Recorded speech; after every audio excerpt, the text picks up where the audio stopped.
Hello everyone, we are back at working on Happy Camper, and I think I have decided on this platform, which is called Let's Roll.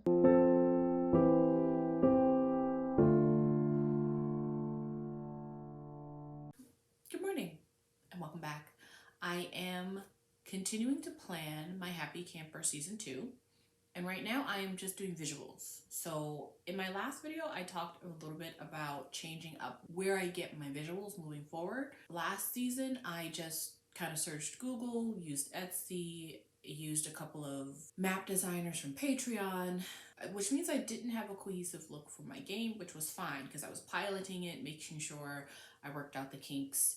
And now that I know exactly what I want and I have been working on the maps, I have a better idea of what I will need over and over again.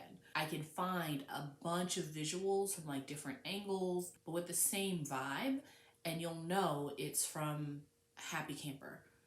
So I am using AI, and the AI that I am using is called Nightcafe. I will link it in the description below.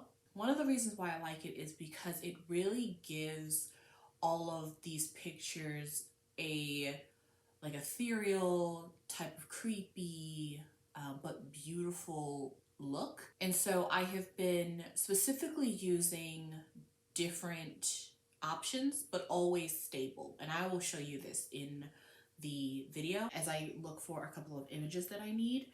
So essentially what I'm doing is I am opening up my map. My players will have two locations really that they'll need maps for and visuals for. And so I'm looking at my map, and then I am essentially designing the look of the place in my head and then typing it into the AI and seeing what it comes up with.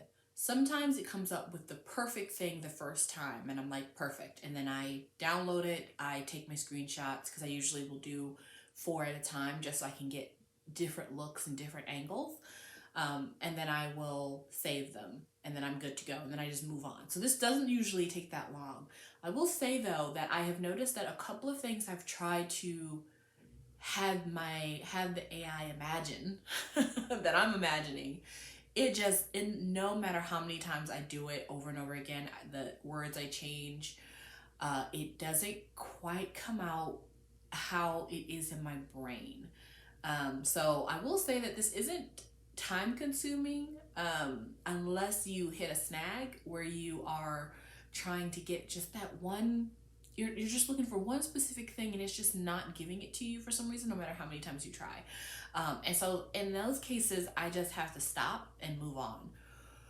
Right now though, I'm currently working on the location my characters are going to start in, which is the continent of Hemp.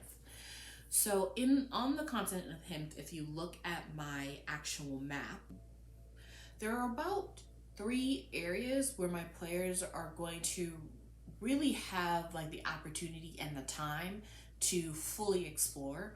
One of them is a pretty large city.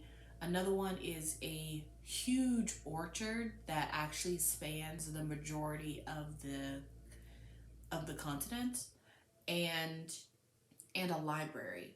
There is another city, there's like a woods, there's a mine, there's a lake, there's mountains, and then there's of course a whole temple. There's a bunch of stuff to do on this continent, but the 3 things they are most likely going to be doing right off the bat, like in session 0, session 1, and session 2, is going to be in Winifred. And then they're going to be going to probably the library that is on this continent, and then going to the orchard. So I was just doing some screenshots, and I essentially just used cherry blossoms because that's kind of what they are. My next thing I'm going to search for is I'm going to search for daytime shots. They're also going to be in the city, so I already have a few things of the city, but I'm going to have to figure out exactly where I want them to go in the city.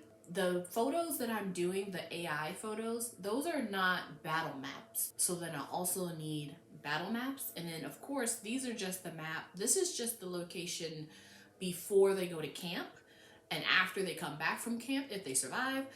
I will also need to find visuals for the summer camp. So I think we're gonna do that now. I'm gonna look for the rest of the orchard, and then I'm gonna go on to creating some visuals for the summer camp, and then we're gonna move on to making battle maps.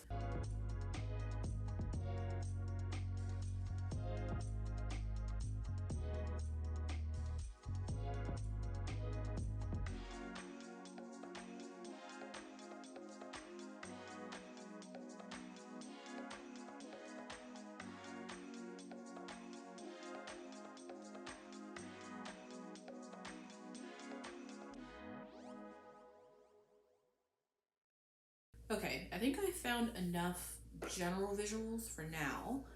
So I'm gonna move on to looking at some battle maps.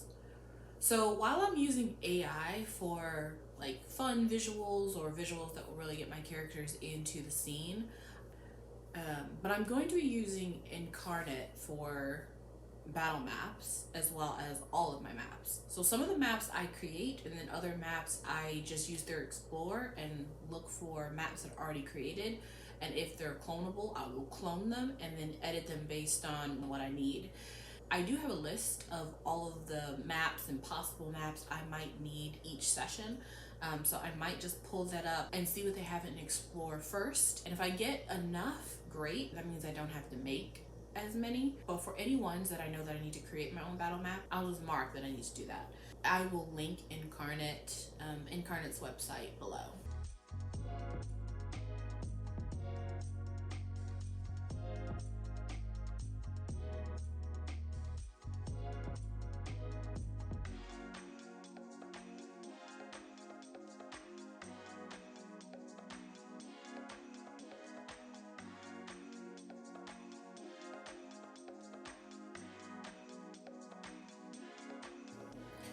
Okay, so I was able to find some maps that will work, and then I do have a bit of a list of maps I'm either gonna have to find elsewhere or make myself. I'm gonna try not to make any of the battle maps. So I am first gonna try and look on the places I looked before, which is Etsy and Patreon. If I still can't find anything, then I will make it myself. But I think that's all I'm going to do today. I've been working on just looking up maps, creating maps with AI, reviewing my maps, and making sure that I have enough, at least for session 0 and session 1, for about 2 hours. So I think I'm gonna be done for now because I have some other things I want to get done today. And then I will come back to this probably later. Okay, so a few notes on this system. I really am so far enjoying it. I have already played in this system. I've sort of been testing it out.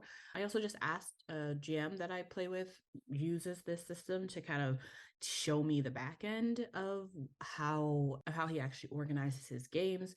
So it's a pretty easy system, particularly if you're fairly familiar with how layers work. So if you've ever used Photoshop, it's very similar to that. Instead of being more similar to Roll20, which that system is a bit different. So far, it's been pretty easy. I have already been able to put in my session 0. I do need to finish working on the battle maps because everything is in layers, kind of like Inkarnate. Inkarnate is also, you work in layers. Because everything is in layers, I just have to make sure that every time I put something on the screen, I remember that there needs to be multiple layers that I'll need to create.